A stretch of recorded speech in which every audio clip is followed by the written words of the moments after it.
This is David Stockdale, aka Nightmare Masterclass. Stockdale has a 9-part series analyzing the indie horror darling Petscop. He is not the first to do this, and certainly not the last. One other notable YouTuber that's covered it is Pyrocynical, aka Niall Murphy. This being one of his most popular works at a whopping 13 million views. He teased at the end that he was going to do a second Petscop analysis video, but has never actually done that 7 years later. As of now, if you go on any Petscop video, jokes about the fabled Petscop 2 will no doubt be in the comments. I wonder if the reason that it never came out was because he knew he couldn't get away with stealing from Stockdale again. The first 3 videos of Stockdale's series, The Petscop Investigation, go over the first 10 episodes of Petscop. Murphy's hour-long video does just the same. Now, that by itself is not weird, as at the time there were only 10 available episodes. But what is odd is how similar the observations are, how they are presented in the same order, and how they come to similar conclusions. Here is, as far as I know, a complete compilation of all the material Pyrocynical stole for this video. There's a key for the buttons at the bottom of the screen. X is select, the start button is to finish the entry, and the triangle button is to go back. But if you take a closer look, you'll see that the triangle is fluttering in a way that the other buttons aren't. Is the game trying to tell him to go back? Perhaps this is a warning. Also of note, on the file name screen, we can see the PS1 controller prompts. Select, finish, and go back. But the triangle for go back seems to be quivering, while the other prompts seem fine. I'm unsure if this was intentional or not, but if it is the game telling us to go back? The loading screen depicts a gift box held up by a support beam. This imagery reoccurs throughout the first portion of the game. Note the present box being held up on a pole. This imagery is plastered everywhere in the opening areas of the game and also has more meaning later on. Note that the number 48 is fluttering in the very same way that the triangle on the start screen was, except that the number is red. The sign encourages the player to visit their 8 homes in the gift plane and, quote, find some friends to take home with you. Again, the number 8 is fluttering. Notice how the numbers of pets remaining and the homes of said pets are marked in red and quiver. Not too dissimilar as the triangle telling us to go back did. Paul continues through even care, and these signs get increasingly troubling. When you're choosing a pet, pick somebody that you like. You don't have to love them right away. Another sign reads, don't be discouraged if they run from you. They really do want a home. They're afraid. Show them there's nothing to be afraid of. Footnote. Tellingly, one of these signs implicitly grants personhood to these so-called pets. After all, you wouldn't traditionally refer to your dog as, quote, somebody. You wouldn't go to the pound looking for a dog and hear the proprietor say, find somebody that you like. They're far more likely to say, find one that you like. From here on in, the messages on the boards get more disturbing, much like any other horror game that builds tension. Another sign states, when you're choosing a pet, find somebody that you like. You don't have to love them right away. Notice how the sign said both pet and somebody in the same sentence. It seems strange that you'd refer to a pet as somebody. So it would appear that Paul has tricked this pet into getting close by insinuating that they weren't going to leave the cell. Paul treats this situation as a puzzle to be solved, and in a way, that's true. It was required of Paul to employ logic and deductive reasoning to acquire Amber, but an element of deception was also required. Keep this in mind, because it's a conundrum that will reoccur throughout this creepy video series. Paul was only able to catch Amber by tricking her. Amber thought she could return to the safety of her cage, only for Paul to be waiting inside said cage to catch her. Although this was a puzzle, it was definitely one of deception, and we'll notice this as a reoccurring theme throughout the series. Well, if Amber's actions are any indication, she seems to think that the safest place for her is in a prison cell. It really begs the question, what kind of situation must Amber be in to think that imprisonment is the preferable option? But what would bring Amber to classify her home as what appears to be a prison cell? Footnote. Again, the year 1997 comes up. Oh, and in case you were wondering, June 13th, 1997 was a Friday. Friday the 13th. Interesting that. Keep this part of the note in mind because it will become relevant later on.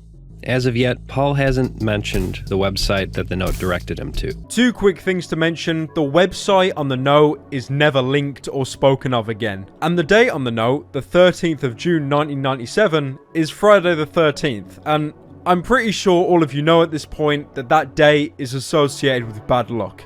I'm gonna call them gifts. Oh, you're going to name them gifts. Jesus Christ.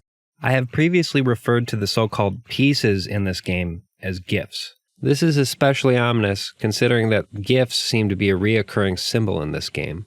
Note that the name Michael Hammond is in pink. For what it's worth, Michael Hammond would have been 7 years old at the time of his death. This game is taking a dark turn. This would have meant Michael passed away age 7, an incredibly dark topic for such a seemingly light-hearted game. Two things to note is how Michael's name is expressed in pink, and there appears to be a present shape built into the headstone, which reinforces Mike was a gift. This shape worked into the headstone is what we originally saw in the first loading screen and was placed all over the gift plane, further reinforcing the theme of gifts into this game. Think of Petscop's format in this same way. The Let's Play format is just a conduit through which the story is being told.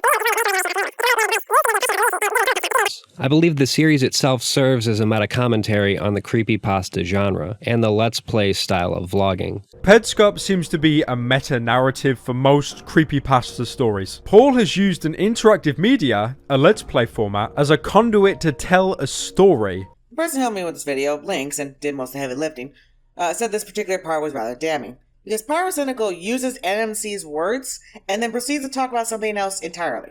Petscop seems to be a meta-narrative for most creepypasta stories. Paul has used an interactive media, a Let's Play format, as a conduit to tell a story that's purposely vague with many branching paths and themes. Not to confuse people, but to let them well build themselves and come to their own conclusions. Paul has given us a puzzle set, but the pieces are missing. With each Petscop episode, more and more pieces are given to us, but some pieces stand out, they don't fit with others. We can't put the pieces together and probably never will. And in the end, we'll probably have enough pieces to form a conclusion, but it won't be enough to complete the puzzle.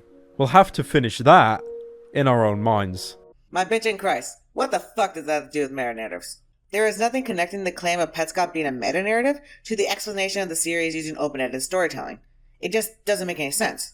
This right here is a smoking gun. You know, all the other observations and conclusions, they can be easily chalked up to coincidence or just because they talk about the same series. But this?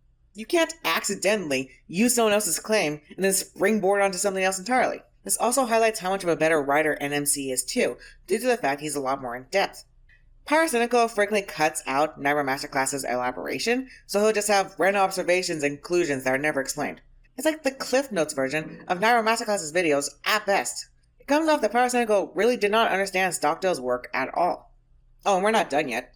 Do you see that movement in the upper right-hand portion of the screen? It's easy to miss. Let me play it back. Are you still having trouble? Okay. I've tinted the video a lighter shade of blue to better illuminate exactly what's happening. Take a look. Yeah, that's another character walking around there. So what do we make of this? Hang in there. We'll revisit this later. That wraps it up for the breakdown of video 4. Did you see that? Keep an eye on the top right of the screen. It's just, I'm missing something. There's clearly something there, watching Paul, but quickly runs back into the darkness when Paul turns around. I have a theory to who this is, which I'll bring up later. And with that, abruptly ends Petscop 4. Now, you can see here that these iconic characters appear in bright colors, ones that tend to draw the eye to the character against any number of backgrounds. In comparison, Paul's avatar is looking quite bleak. I mean, the predominant color in his palette is like puke green. That's a telling choice, and it's one that creates a specific effect. Note that the other characters on screen have relatively large eyes in proportion to the rest of their bodies. This is a common design conceit that helps the player identify with the character in question. People tend to like characters with large eyes. It's an endearing trait. Conversely, Paul's avatar has small, sunken eyes relative to these iconic characters. He doesn't even have pupils, and as a result, it's difficult for the viewer to connect with the character on screen. But if you compare these protagonists against Paul, there's little to no similarities. Paul's color palette is drab and faded, and the enlarged eyes that most characters have, Paul's are tiny. Is this the character we previously observed in video 4? This could be the figure we saw moving behind the windmill in Petscop 4. You see, By virtue of the way the game is designed, Paul is subtly conditioned to move forward. He collects gifts and comes to associate the visuals and sound effects relating to gifts as a positive thing. This is understandable considering that Paul finds gifts in new portions of the game, and these incidences often coincide with the satisfaction of his own intellectual curiosity. Petscop rewards Paul by giving him new information in a piecemeal fashion. In the process, we the audience are rewarded as well.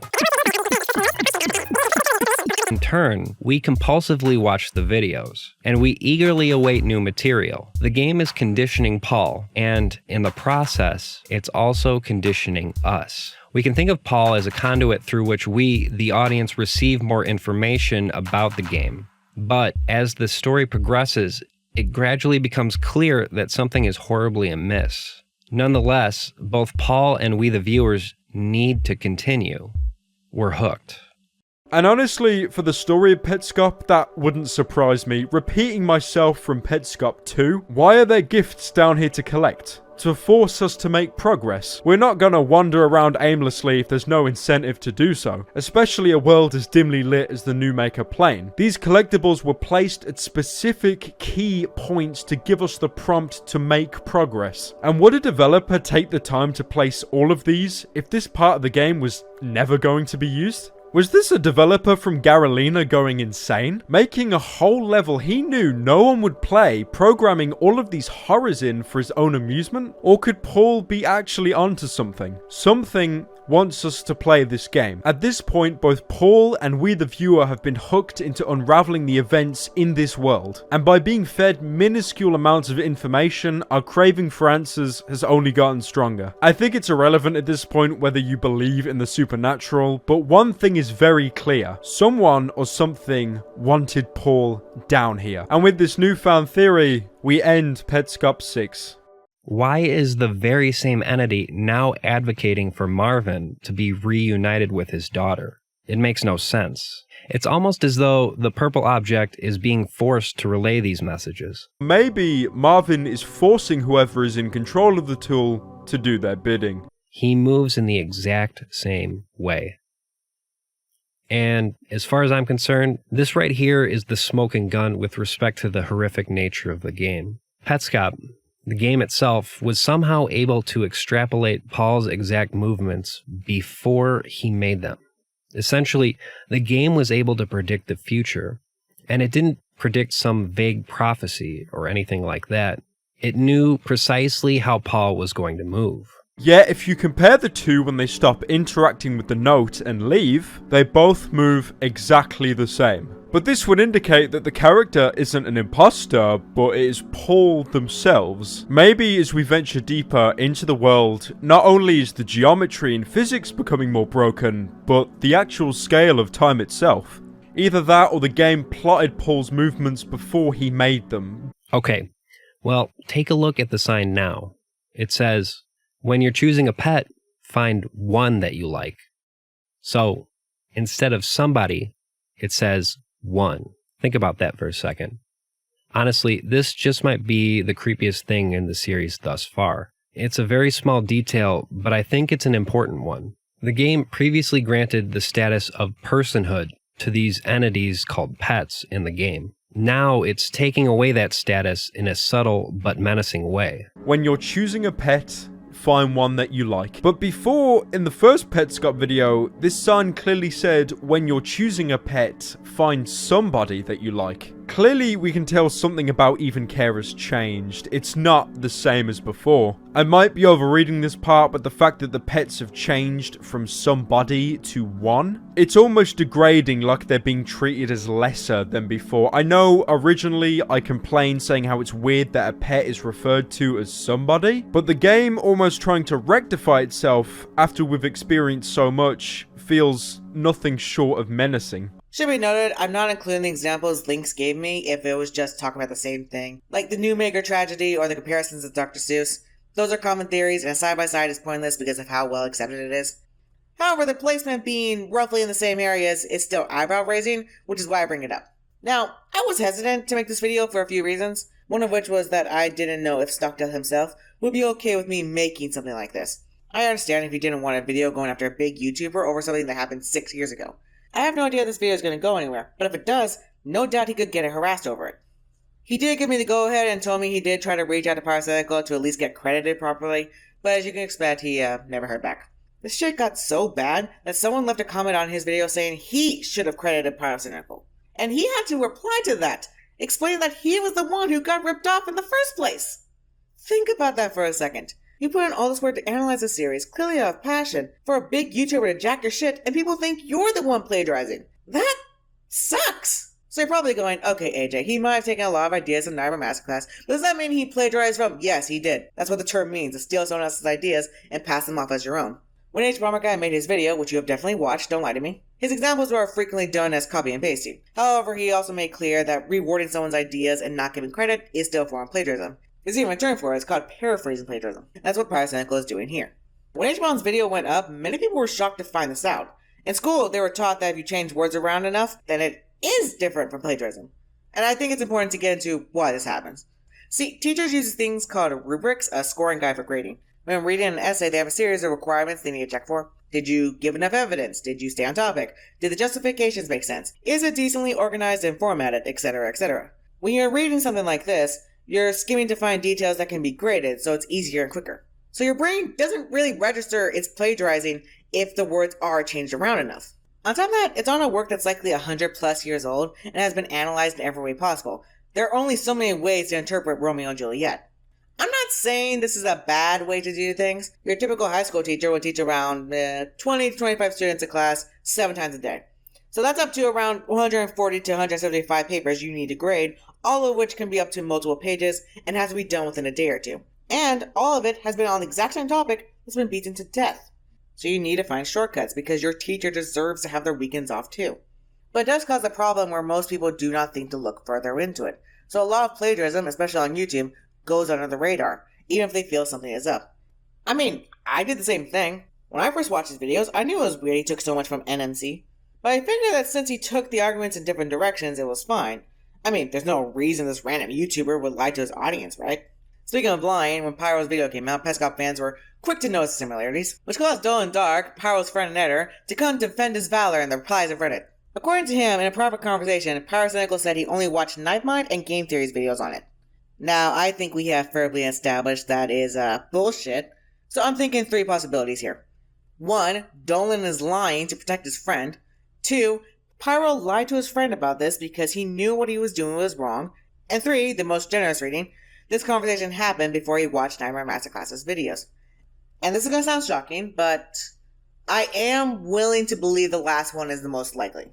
There's one part in it that's really interesting to me that comes right after the fluttering triangle remark. Also, this is a stretch as I'm unsure if it applies to other countries outside the UK, but over here on the road, signs displayed in a triangle format mean a warning. This video is like peppered with little comments like this, doubting his analysis or saying they're dumb takes.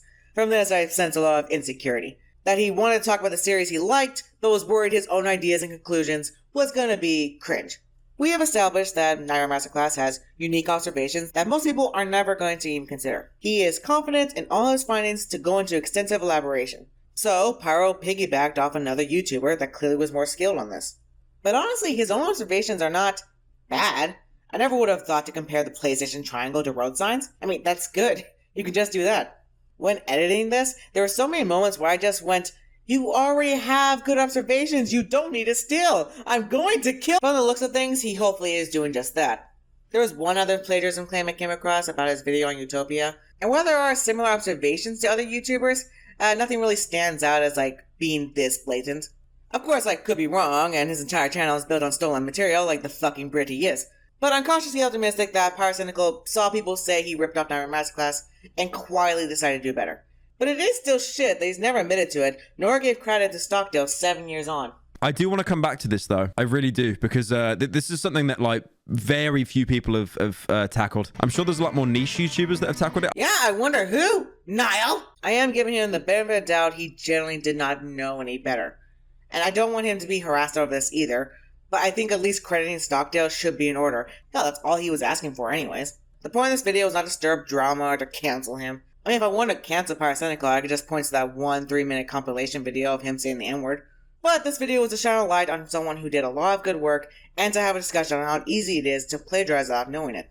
Many people defended this back when it came out, asking, he introduced people to the series, what's the big deal? The big deal is 12.5 million more views and subsequent revenue that Stockdale will never get for the work that he actually did. If it wasn't clear enough, go watch Nightmare Masterclass and support him on Patreon. He fucking deserves it. Pyrocynical frequently cuts out Nightmare Masterclass's elaborations. Oh my god, that's a fucking tongue twister. There's nothing connecting the claim of Petscop